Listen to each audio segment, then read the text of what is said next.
Au-delà des frontières, une émission sur votre expérience de la vie avec Tabitha Mkamsoni. Vous découvrez des personnes qui peuvent vous inspirer. Au-delà des frontières, votre parcours, notre matière.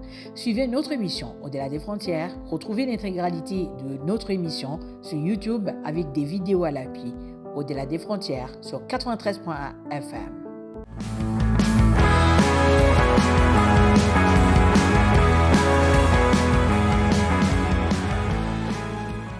Bonjour et bienvenue dans cette émission Au-delà des frontières. Ces derniers jours, nous vous avons présenté les personnes qui ont pris soit des décisions difficiles ou soit elles ont eu le courage de s'embarquer dans des affaires et pas mal d'eux étaient des hommes. Mais les femmes aussi peuvent le faire.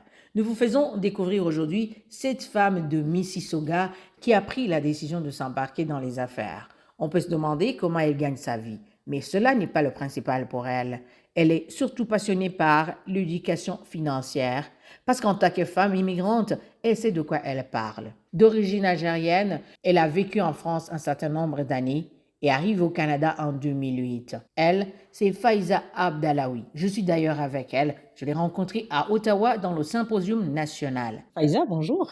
Bonjour. Alors, Faiza, Oui. parlez-moi de vous. Qui est Faiza si on essaie en résumé? On va dire que c'est tout d'abord quelqu'un je suis d'abord, je peux parler de moi à la troisième personne quand même, mais je suis vraiment quelqu'un qui est passionné du développement économique et social des personnes. Donc ça m'apporte en fait, ça m'amène à travailler sur différentes choses comme consultante en développement économique, autour de l'entrepreneuriat, l'employabilité, de plus en plus l'éducation financière, parce qu'il y avait un besoin. Donc ça c'est pour la partie consultation, mais c'est vrai que par rapport à la communauté françaiscoise, ces derniers temps, j'ai eu l'opportunité vraiment d'agir avec vos organismes pour appuyer des questions, alors des ateliers sur la situation des femmes, par exemple, dans la communauté françaiscoise, en se disant que chaque femme compte pour vraiment construire cette communauté avec la vision 2030 que les partenariats justement développent.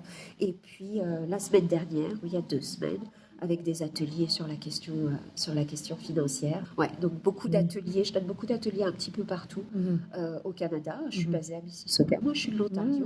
Puis je suis aussi chroniqueuse à la radio. Je suis bien impliquée aussi dans la communauté comme bénévole sur des conseils d'administration. Finalement, 2 conseils d'administration. Je suis présidente du conseil d'administration du Théâtre français de Toronto.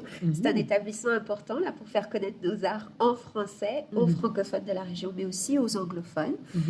Et puis je suis aussi au conseil d'administration de la fondation Club Avenir. Ça, c'est une charité vraiment canadienne qui a pour objectif de soutenir l'excellence des communautés nord-africaines, de faire connaître les parcours et puis d'aspirer justement à donner le meilleur et à s'intégrer au mieux dans la communauté d'accueil. Wow, c'est beaucoup. Et puis, vous parvenez à animer tous les ateliers que j'ai vus là. Oui, ça nourrit vraiment. Je pense que, en plus sur les questions financières, je pense que les gens qui vont nous écouter vont se sentir connectés à ça parce que c'est toujours quelque chose dont on aurait voulu s'occuper, mais parfois on a peur, on est retenu, on ne sait pas aussi où trouver l'information vulgarisée, l'information en français qui va correspondre aussi à nos besoins en fait de communauté francophone dans sa diversité. Mais là, avec la situation économique, quand on voit l'électricité qui augmente, quand on voit les logements qui augmentent, c'est un peu tout le monde qui est pris à se demander comment est-ce que je m'en sors, comment est-ce que j'assure ma sécurité aujourd'hui, comment est-ce que j'organise aussi l'avenir de mes enfants, comment est-ce que je fais face à mes responsabilités en tant qu'enfant aussi avec mes propres parents. C'est beaucoup de choses. Là, on essaye justement avec ces ateliers d'offrir un espace d'apprentissage, mais aussi d'adresser le tabou de l'argent. Je pense que c'est essentiel. C'est vraiment je dirais presque le principe là, de ces ateliers. C'est parlons d'argent, c'est pas tabou et c'est essentiel pour la force et la vitalité de nos communautés francophones. Ouais. Et pourquoi vous faites ça? Est-ce qu'il y a une raison derrière qui vous pousse à... L'immigration qui m'a amenée à ça en fait, mon propre parcours et puis de découvrir par rapport aux organismes justement qui m'ont accompagnée et dans lesquels j'ai finalement travaillé, de découvrir que mon parcours était aussi le parcours d'autres femmes. Donc d'abord. Vous êtes immigrante? Exact, doublement immigrante, donc de l'Algérie où j'ai grandi à la France d'abord, en 94, avec une quinzaine d'années en France dans une culture que je connaissais déjà un peu, mais quand même hein, qui bon, m'interpellaient sur un certain nombre d'aspects. Et puis l'arrivée au Canada en 2008, où là, pour le coup, c'est tous les acquis professionnels, ça étonne personne, hein, Mhm. beaucoup d'entre nous sont passés par Oui. là, beaucoup d'acquis professionnels qui repartent à zéro, donc il fallait se reconstruire. Les questions donc vraiment d'employabilité, d'entrepreneuriat, d'éducation financière, c'est des recherches, c'est des solutions moi que je recherchais en fait. Mhm. Et j'ai fini par collaborer finalement avec des organismes Mhm. pour les créer. Mhm. Je vous dirais la carte de crédit quand on arrive par exemple, là c'était vraiment le gros point Le gros point, qui ouais. nous explique quand on Mhm. est d'une culture francophone où on Mhm. connaît pas le crédit. Mhm. On se retrouve avec cette carte, comment l'utiliser. J'ai fait beaucoup d'erreurs, ça Oui. c'est sûr, j'ai appris de mes erreurs. Et puis c'est quand j'ai commencé finalement à vouloir partager ces informations avec les femmes immigrantes, parfois des aînés, Mhm. où je me suis rendu compte des dégâts que Mhm. causait la La méconnaissance méconnaissance, et ouais. de ne pas avoir les bonnes informations. Donc à partir de là, je pense que j'ai vraiment commencé à mettre ça un peu plus en avant, en plus de l'entrepreneuriat. Et après, vous avez fait des études. Alors j'ai effectivement suivi des formations, donc je ne suis pas conseillère financière, attention. Mhm. Conseillère financière, c'est un mot que n'importe qui ne peut pas utiliser. C'est quand on a passé des certificats et qu'on est autorisé à vendre des investissements. Mhm. Moi, je me considère vraiment comme une éducatrice financière et comme une facilitatrice. Là, je veux créer des ponts en fait entre les personnes et l'institution financière. Ça demande de se sentir à l'aise, de se sentir en confiance avec tout ça. Mhm. J'ai commencé effectivement par suivre des ateliers moi-même pour apprendre, Mhm. mais je vous avoue qu'assez vite, je suis allée au-delà de ça, puis je suis allée faire mes propres recherches pour que les informations que j'apporte soient le plus adaptées possible aux différentes réalités. Mhm. Si on est une femme, si on est un immigrant, si on est jeune, si on est aîné, si on est entrepreneur, si on est francophone, dépendamment aussi de la ville dans laquelle on vit. Je ne peux Mhm. pas dire la même chose à quelqu'un qui s'installe à Toronto ou quelqu'un qui vit à Gravelhurst depuis des années en fait. Hein. C'est vraiment l'éducation financière, c'est d'abord de comprendre ses finances personnelles dans son environnement. Mhm. Ça, c'est important. Mhm. C'est là où la clé se trouve, Mhm. de se refaire confiance puis d'aller chercher ses enfants. Mhm. Alors, est-ce que, Faiza, vous travaillez pour quelqu'un ou bien vous travaillez pour vous-même? Pour moi-même, Ah ah, avec les autres, ah avec ah. beaucoup, beaucoup vraiment d'organismes qui sont ancrés là dans les différentes communautés, que ce soit au niveau local, provincial ou effectivement fédéral. Mais je suis à mon compte, j'ai ma propre entreprise là depuis Mhm. 2016 Mhm. et c'est vrai que ça me permet justement de porter un peu ces différents chapeaux avec beaucoup de liberté, d'aller oui, d'aller travailler en partenariat avec différents organismes par rapport aux enjeux. J'adore ça. Mhm. Et vu que vous êtes immigrante et puis peut-être le revenu pour pouvoir survivre et pour pouvoir couvrir vos dépenses Oui. étant employeur autonome, est-ce facile?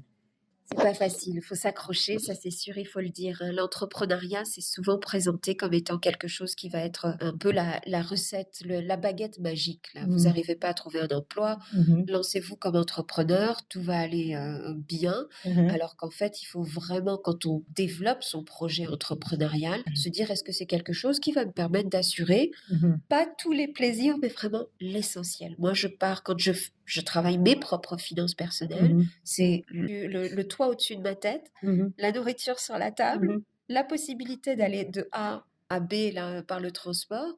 Et puis effectivement, pour les plaisirs, pour la sécurité, pour l'avenir, en fait. Ça, Mhm. c'est important. Je mets maintenant la préparation de mon avenir comme le fonds d'urgence, les investissements, l'épargne si j'ai des gros projets Mhm. avant même le reste des dépenses. Donc, faut être très conscient que quand les revenus reposent uniquement sur notre propre travail, que de comprendre les finances, c'est pas optionnel. C'est Mhm. obligatoire. C'est vraiment comme on apprend à nager pour pas couler, on Mhm. apprend à gérer ses finances pour ne pas couler. Parce que Mhm. le chèque n'arrive On pas toutes les n'arrive 2 pas tous les semaines, n'est-ce pas? C'est Il ça. faut être créatif. Uh-huh. Et Mais quand vous ouais, aviez pris la décision, vous aviez travaillé un jour, j'imagine. oui, j'ai Alors, été toujours quand est-ce employée. que vous avez pris la décision de quitter, d'être Emploi. employé pour redevenir employeur? Et puis, C'est en arrivant au Canada, c'est en arrivant au Canada parce que justement par rapport à l'expérience professionnelle que j'avais en France, cette expérience n'était pas reconnue ici. Et à Vous l'époque, faisiez quoi? j'étais à Toronto. En France, j'ai eu une carrière un peu particulière là les premières années parce que la France, ben, au niveau des statuts là, Mhm, statut étudiant, travailleur, c'était un peu particulier. Donc j'ai perdu quelques années. Mais après, je me suis retrouvée dans le tourisme et l'hôtellerie. mhm, Et au bout de 3 ans, en fait, 3, 4 ans, là, j'étais directrice des ventes internationales pour le groupe Accor, qu'on connaît, les hôtels Sofitel, les hôtels mhm, Novotel, tout ça. mhm. Donc, je travaillais au siège, puis j'avais un poste qui était sur le monde entier, finalement. Mais il semble-t-il que ce n'était pas suffisant pour Pour être travailler ici dans le même pour domaine? avoir mon expérience reconnue, ouais. Les jobs qu'on me proposait, c'était comme assistante commerciale dans un hôtel. Ouais. C'était très dur. C'était Oui. vraiment très dur. Et je Mhm. sais que beaucoup vont, s'ils écoutent Ouais, cet ouais. entretien, ils vont se reconnaître. Je veux dire, Oui. on a l'impression de perdre sa valeur, d'avoir perdu toutes les années sur lesquelles on a donné tellement, là. Mhm, Donc, de retourner à zéro dans le secteur, il n'y avait pas les organismes qu'il y a aujourd'hui. J'étais pas aussi bien connectée, j'étais pas aussi bien soutenue. Euh, donc, je me suis dit, non, je vais pas faire ça. J'ai pas compris, en fait, que c'était ça le parcours canadien, qu'on recommençait à zéro, puis qu'on avançait. Donc, ma solution à cette frustration que je ressentais, c'était de dire, OK, je vais lancer mon entreprise. Et c'est là, par contre, que j'ai trouvé du soutien avec Oasis Centre des Femmes, qui à mhm, l'époque était un organisme qui était le premier à offrir des cours d'entrepreneuriat pour les femmes majoritairement immigrantes mhm. qui, comme moi, retrouvaient pas d'emploi en fait sur le marché. Oui. Donc c'est comme ça que j'ai trouvé une nouvelle vie et puis une nouvelle passion vraiment pour l'entrepreneuriat et puis que je me suis réinventée. Mhm. C'était de Donc, monter vous mon n'avez jamais entreprise. travaillé au Canada comme Si, si, employé? si, parce que j'ai eu cette entreprise pendant presque 3 ans, je pense. Puis Mhm. quand je l'ai fermée, je suis allée retourner Ah, travailler à Oasis ah, pour soutenir les autres les autres. entrepreneurs. Ah, Et après d'Oasis dans un organisme anglophone, puis où je suis restée 1 an, puis je suis revenue à la maison. J'appelle toujours Oasis Centre des Femmes la mhm, maison. mhm. Je travaillai là pendant 2 ans, puis je me suis mise à mon compte. Donc, Mhm. ouais. Et quels sont les défis en tant que vous rencontrez quand vous travaillez en tant qu'employeur? Donc, est-ce qu'il y a des défis peut-être au niveau de la génération des revenus? Ça génère des revenus suffisants? Je Oui, sais que vous avez répondu à ces questions oui. avant, mais il y a d'autres, des grands défis que vous rencontrez et que vous dites, peut-être vous vous dites, est-ce que je dois continuer ou bien je dois arrêter? Le moment où ça a été, alors la génération de revenus, c'est vrai que c'est important de bien réfléchir à de quoi on a besoin pour subsister à ses besoins et puis combien on a besoin aussi pour se développer, pour continuer de se développer. Donc il faut toujours être en alerte, il faut être créatif, il faut être innovant dans ce qu'on offre, etc.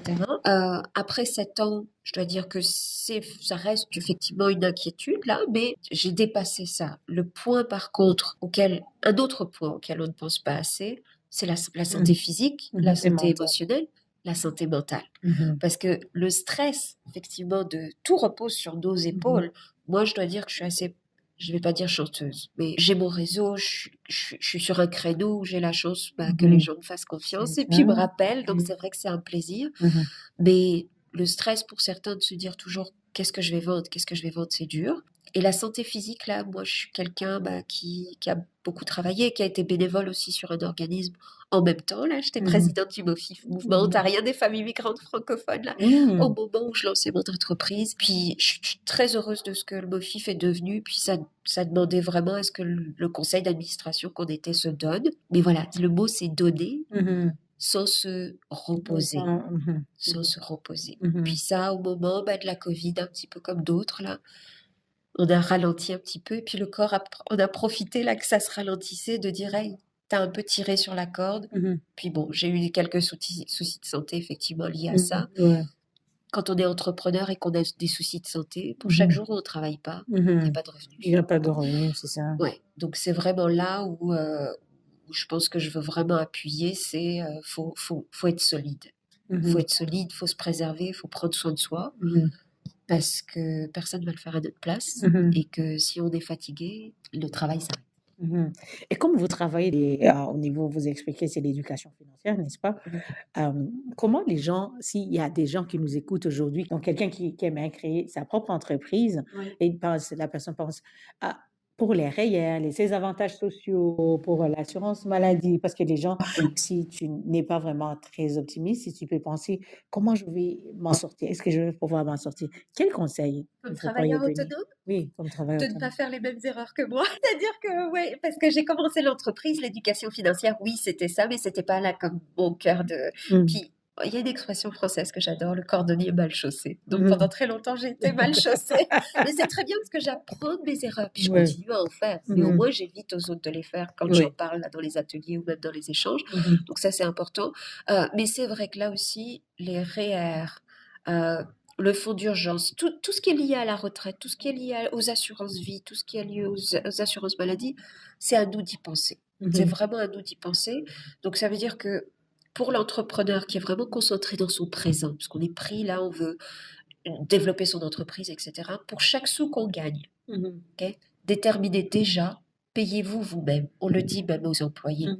Vous recevez votre salaire, sachez tout de suite combien est-ce que vous pouvez ou combien est-ce que vous devez d'ailleurs. Parce que si on Mmh. attend de pouvoir, C'est il y a ça. toujours une autre Ouais, dépense à faire. ouais, ouais. On commence avec ça. Mmh. En tant qu'entrepreneur, c'est essentiel ou sinon on se retrouve dans les difficultés. Mmh. Après, les dettes s'accumulent et puis pour Mmh. rattraper, ça demande beaucoup d'énergie. Donc, c'est-à-dire, vous prenez comme. Je gagne $100. Mmh. Enfin, si la personne gagne $100, Mmh. il faut déterminer est-ce que c'est 5, est-ce que c'est 10, est-ce que c'est 20, est-ce que c'est 30, 50, peu importe, qu'on met tout de suite sur le paiement des impôts. On ne va Mmh. pas se faire avoir, on va Mmh. vraiment se préparer à l'avance pour le paiement des impôts, le paiement des différentes taxes, Mmh. la préparation de la retraite, la préparation du fonds d'urgence.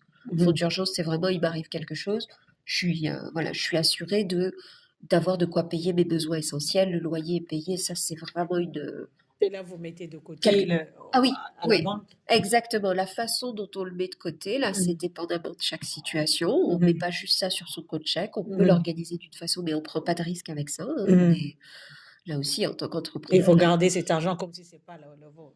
Exactement, tout Ouais. à fait. C'est une très bonne phrase, tout à fait. Et puis l'assurance. L'assurance vie, y Mhm. penser. Si on a des enfants avec nous, Mhm. s'il nous arrive quelque chose, il faut qu'ils puissent avoir quelque chose là pour subvenir à leurs propres besoins. Mhm. Parce que l'employeur n'est pas là pour le faire. On est l'employeur, en fait. Mhm. L'assurance C'est ça. maladie. Mhm. Ouais, il y a vraiment des questions de finances fondamentales pour notre Mhm. sécurité qu'il ne faut pas laisser de côté quand on se lance en Mhm. entrepreneuriat. Ouais, ouais. Mhm. Merci beaucoup. Alors, c'est quoi la recommandation En général, Mhm. Oui, un message que vous pouvez partager. un conseil, Mhm. levez le tabou de parler d'argent. Mhm. Parlez-vous d'argent avec vous-même d'ailleurs, Mhm. donc regardez vos comptes, posez-vous les bonnes questions. Qu'est-ce que je fais dans l'avenir? Comment que je me sens? Comment est-ce que je peux organiser mon compte? Mhm. D'en parler avec la famille et les amis, parce que Mhm. parfois on n'en parle pas dans les couples, on n'en parle pas avec ses parents, on n'en parle pas aussi avec sa famille restée au pays si on était immigrant, etc. Et ça crée des difficultés, ça peut créer du stress supplémentaire. Et puis d'en parler avec les spécialistes, donc de ne pas rester seul avec ces problématiques. Il y a des professionnels autour de vous, que ce soit les personnes qui peuvent vous aider à gérer le budget, les personnes qui vont vous aider pour comprendre un peu l'investissement, ou beaucoup. Et attention à ne pas vous faire avoir là-dessus. L'investissement, il y a parfois des fraudes, des arnaqueurs quand on ne connaît pas le système. Mhm. Mais vraiment, voilà, de ne pas hésiter à en parler avec soi-même, d'en parler avec sa famille, ses amis, et de prendre des décisions ensemble pour se sécuriser. Mhm. On n'est pas l'un contre l'autre, on est une équipe, donc ça demande aussi du travail. Puis d'aller vraiment chercher les spécialistes, et parfois on me dit, oui, mais les spécialistes, je vais leur parler, puis je comprends rien à ce qu'ils me disent. Mhm. Conseil supplémentaire, désolé, vous êtes le client, vous avez le droit d'être informé jusqu'à ce que vous compreniez la réponse. Donc on vous donne une réponse qui ne marche pas. Mhm. Est-ce que tu peux réessayer Mhm. de m'expliquer de façon à ce que je comprenne? Mhm. Et si la personne ne prend pas le temps de vous réexpliquer jusqu'à ce que vous compreniez, ce n'est pas quelqu'un qui Qu'il faut peut avoir prendre. l'honneur Mhm. De vous de- accompagner. de vous accompagner. Mhm. Il faut vraiment honorer votre argent, il faut honorer le travail que vous avez dedans, et il faut trouver quelqu'un pour s'en occuper qui va être vraiment partie de votre équipe. Mhm. Il y a des excellents conseillers, conseillères financières qui ont le cœur là, de vraiment être dans votre sécurité. Allez chercher les spécialistes pour ça. Voilà, c'est la fin de notre émission Au-delà des frontières, qui vous apporte les nouvelles des personnes à qui vous pouvez prendre pour modèle. Réalisé et présenté par moi-même, Tabitha Mukamsoni. Aujourd'hui, j'étais avec Faiza Abdallaoui. Au revoir. Au-delà des frontières, une émission sur votre expérience de la vie avec Tabitha Mukamusoni. Vous découvrez des personnes qui peuvent vous inspirer.